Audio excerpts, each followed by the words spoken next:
तीन कृषि कानूनों का विरोध करते हुए अखिल भारतीय कांग्रेस कमेटी के कोषाध्यक्ष और पूर्व केंद्रीय मंत्री पवन बंसल ने केंद्र की मोदी सरकार को गैर लोकतांत्रिक, संवेदनहीन और अहंकारी सरकार बताया। उन्होंने आरोप लगाया कि चंद अमीरों को फायदा पहुंचाने के लिए इन कृषि कानूनों को बिना किसानों की बात सुने, बिना संसद में बहस करवाए, बिना संसद की स्टैंडिंग कमेटी में चर्चा करवाए जल्दबाजी में बना दिए, जिसकी वजह से आज किसान सड़कों पर है। उन्होंने सुझाव दिया कि किसान के खेत से फसल किस कीमत पर बिकती है और उपभोक्ता को किस कीमत पर पहुंचती है, इस बीच कितना अंतर होना चाहिए उसको भी सरकार तय कर सकती है, ताकि किसान को अपनी फसल की सही कीमत मिल सके और उपभोक्ता को सही दाम पर वस्तु मिल सके।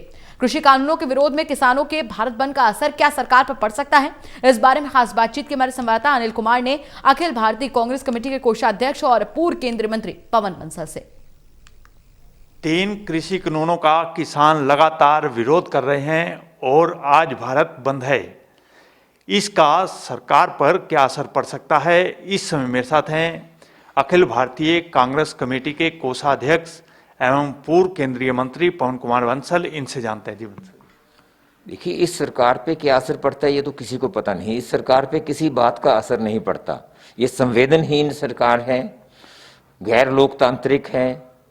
जो लोकतंत्र की भावनाएं होती हैं, लोकतंत्र की परंपराएं हैं, उनकी किसी चीज की इनको परवाह नहीं। ये तो ये कहते हैं कि अंग्रेजी में है ना कि माई वे और हाईवे, मेरी बात मानो तो ठीक है, नहीं सड़क पे चलते बनो। ये सरकार का तो ये तरीका है। एक अहंकार सरकार में आया हुआ है, न अपने नंबर्स के साथ जो एक जीत पहले हासिल की, और उसके साथ लगातार इनके सब कोई भी काम है और कार्यशैली भी पूरी की पूरी ऐसी है कि ये हमारे जो पार्लियामेंट की परंपराएं होती हैं उनके विपरीत है, लोकतंत्र की भावनाओं के विपरीत है।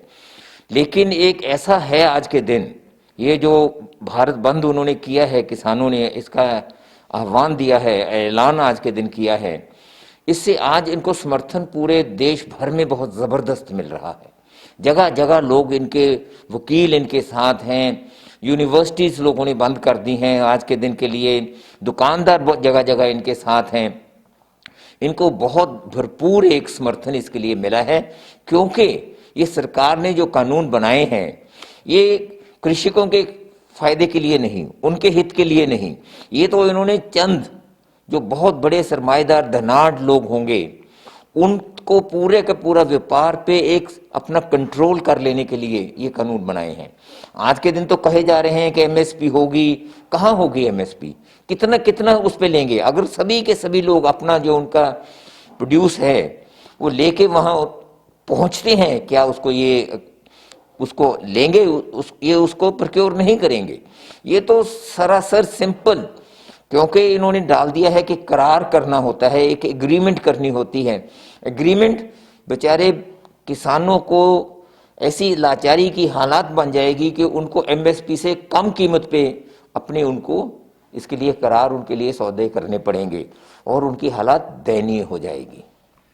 बंसल जी, जिस तरह अभी आपने बताया है कि तमाम यूनियन ने और विपक्षी पार्टियों ने किसानों का समर्थन किया है, तो कितने दूर की किसानों से सरकार की बातचीत हुई है? तो आप केंद्र में मंत्री भी रहे हो, तो कहाँ ये हिच आ रही है और क्यों अभी तक ये मामला सोल्व नहीं हो पाया? ये तो सरकार को पता होगा। मेरे हिसाब से तो जो मैंने अभी कहा वही बात फिर आगे थोड़ी सी दोहराता हूँ। उसी हिसाब से अगर ये सरकार जो अब उनके साथ मीटिंग्स कर रही हैं, जब ये कानून कोविड के जमाने टाइम पे सेशन तो आज के दिन बुलाया नहीं जा रहा, बिहार के इलेक्शन हो गए, एक सेशन बुलाया, उसमें एक पारित क्या किया, ये कानून पारित किए।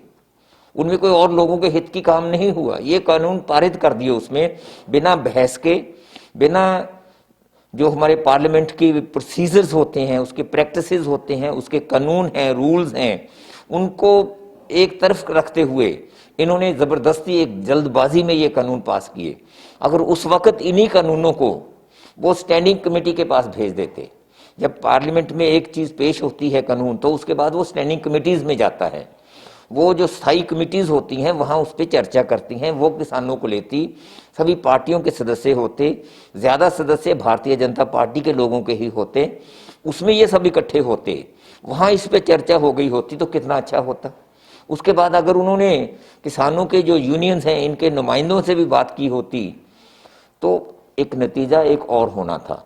लेकिन ये सरकार, वही मैं कह रहा हूं, ये लोकतांत्रिक भावनाओं की तो परवाह ही नहीं कर रही। इस कारण इनसे उम्मीद तो किसी बात की नहीं। ये तो किसानों ने एक बहुत जबरदस्त बात की है।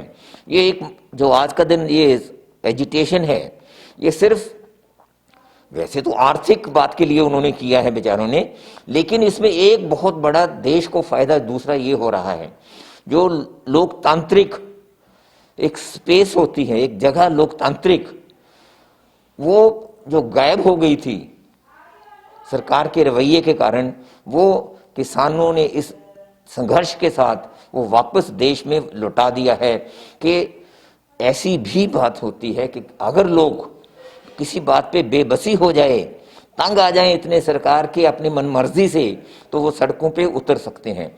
या तो लोकतंत्र का तरीका पार्लियामेंट, अगर पार्लियामेंट नहीं तो स्ट्रीट पे आएंगे, तो आप सड़कों पे आएंगे। ये वो किया है लोगों ने, ये भी एक लोकतांत्रिक तरीका है और मैं उनकी सराहना करता हूं। कितने एक शांतपूर्ण ढंग से उन्होंने ये अपना संघर्ष चलाया है। बंसल जी, किसान अब आंदोलन कर रहे हैं और एक मांग अब एक और उठनी शुरू हो गई है। जो किसान अपने उत्पाद पैदा करके बेचते हैं तो व्यापारी उसको सस्ते दामों पर खरीद लेता है और स्टोर करके महंगे दाम पर बेच देता है। और अब ये मांग उठ रही है कि एमएसपी के साथ साथ एमआरपी भी तय की जाए। ये एमआरपी नहीं हो सकता, लेकिन एक बहुत अहम बात की है और इसी बात के लिए तो इस पे भी विरोध हो रहा है। जब ये कानून नए आ जाएंगे उस वक्त यही होगा, किसानों की फसल जल्दी खरीदी जाएगी। जो एक एसेंशियल कमोडिटीज एक्ट है वो भी इनसे हटा दिया, यानी कि ये जो होर्डिंग होती है उसका जमाखोरी जितनी मर्जी कर लें, जमाखोरी की इजाजत दे दी है। ये बड़े लोग जिनके पास पैसा बहुत ज्यादा होगा, पूरे का पूरा अनाज जितना उत्पाद होगा उसको बहुत कम कीमतों पे खरीद लेंगे। कहेंगे इसमें तो रस कस इतना कम है, ये 70% है, इसमें तो ये इसकी नमाई है, इसमें वो 20 तरह के तरीके निकाल के कम कीमत पे खरीदेंगे, अपने पास रखेंगे। जब शॉर्टेज आ जाएगी, कमी महसूस होगी मार्केट में, उसको महंगा बेचेंगे। तो इसलिए जो बात उठ रही है, जो आपने कहा है, इसका नाम एमआरपी नहीं हो सकता, बल्कि ये कुछ हो सकता है, उस पर गौर करने की बात है। मेरा तो एक अपना एकदम लाउड थिंकिंग के तौर पे मैं ये कह रहा हूँ आपके सवाल के जवाब में, कि ऐसा कुछ सोचा जा सकता है। इस पे सभी स्टेक होल्डर्स के साथ मिलके सरकार कोई ऐसी भी इस पे एक समिति बनाए, उसमें इस पे विचार हो कि किस चीज की किसान के खेत से किस कीमत पे चीज निकलती है, कंज्यूमर के जो उपभोक्ता हैं उनके पास किस कीमत पे पहुंच रही है, उसके बीच में कितना अंतर होना चाहिए, कितने फीसद अंतर होना चाहिए, उस पे भी सरकार कुछ तय कर सकती है। लेकिन अभी तो एकदम आपने पूछा, मैंने कहा एक ब्रॉडली सा इसका कहा जा सकता है ऐसा। ये थे मेरे साथ अखिल भारतीय कांग्रेस कमेटी के कोषाध्यक्ष एवं पूर्व केंद्रीय मंत्री पवन कुमार बंसल। इन्होंने कहा है कि अगर नियमों के हिसाब से कृषि कानून पारित किए होते तो आज किसान सड़कों पर ना होते। Anil Kumar, total news, Chandigarh.